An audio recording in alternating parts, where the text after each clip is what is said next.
Assalamualaikum warahmatullahi wabarakatuh. Saya Cuknur Kamaladewi dengan NIM 1907030717. Di sini saya akan menjawab beberapa pertanyaan sebagai tugas akhir dari mata kuliah Ekologi Perairan dengan dosen pengampu Bapak Ilham Zulfahmi MSI. Baiklah, sini saya akan menjawab 5 pertanyaan. Yang pertama yaitu apakah perbedaan antara ekosistem rawa dan ekosistem waduk? Seperti yang kita ketahui, ekosistem rawa dan ekosistem waduk ini sama-sama terdapat di ekosistem perairan air tawar. Jadi rawa ini memiliki pengertian yaitu daerah di sekitar sungai atau muara sungai yang cukup besar dan merupakan tanah terlumpur dengan kadar air relatif tinggi. Jadi rawa ini diartikan sebagai genangan air di daratan pada cekungan yang relatif dangkal. Sedangkan waduk ini merupakan salah satu contoh perairan tawar buatan yang dibuat dengan cara membendung sungai tertentu dengan berbagai tujuan, yaitu pencegah banjir, pembangkit tenaga listrik, dan pensuplai air bagi kebutuhan irigasi pertanian. Jadi dapat disimpulkan yaitu terdapat perbedaan antara rawa dan waduk. Pertanyaan nomor 2 yaitu hulu dan hilir sungai memiliki ekosistem yang sama, apakah benar? Tentu benar. Antara hulu dan hilir ini memiliki perbedaan. Yang pertama yaitu hulu merupakan sebuah aliran sungai yang berada di atas atau biasa disebut dari pusat sumber sungai atau awal air sungai. Sedangkan hilir adalah sebuah aliran sungai yang berada di bawah atau biasa disebut dengan daerah tempat berakhirnya sebuah aliran sungai. Di mana perbedaan hulu dan hilir ini yaitu hulu yaitu yang pertama arus airnya cukup deras, yang kedua banyak ditemukan sebagai jeram, yang ketiga terjadinya erosi vertikal, sedangkan hilir arus airnya lebih rendah, banyak terbentuknya sebuah meander dan juga exbow lake yang mengalami erosi dominal lateral dan terdapat sebuah endapan lumpur halus.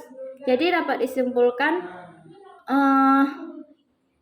hulu dan hilir merupakan bagian dari sebuah sungai, di mana hulu terdapat di atas dan hilir terdapat di daerah bawah.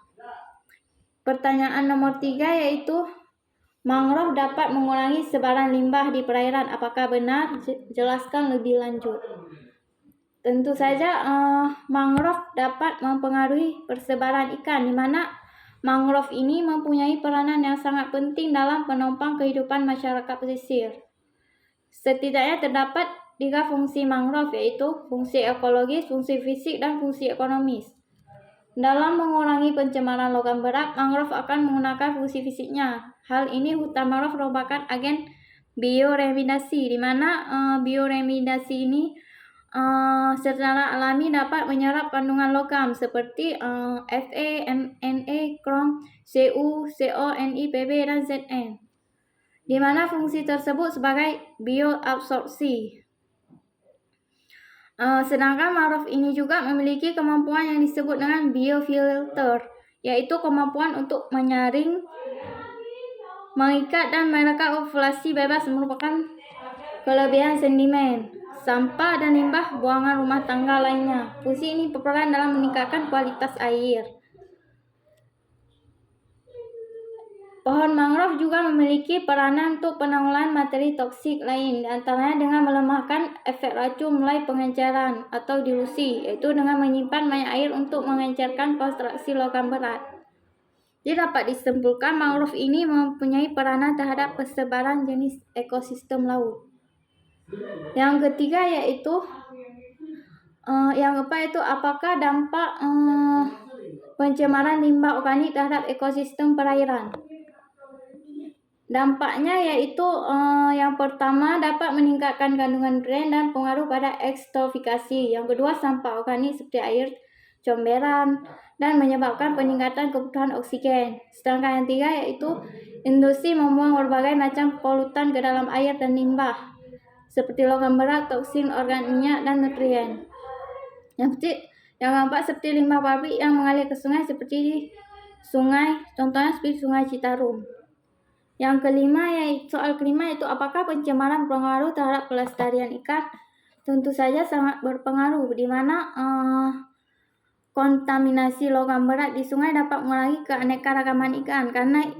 Oleh karena ini ditunjukkan bahwa ada hubungan langsung antara kualitas air dan keanekaragaman ikan itu. Kehadiran pencemaran logam berat dapat mempengaruhi struktur histologis ikan. Jadi ada hubungan positif antara ukuran ikan dan konsentrasi logam berat di sungai. Bisa kita lihat yaitu pada ikan yang terpapar merkuri dan tidak terpapar merkuri. Sekian penjelasan dari saya. Assalamualaikum warahmatullahi wabarakatuh.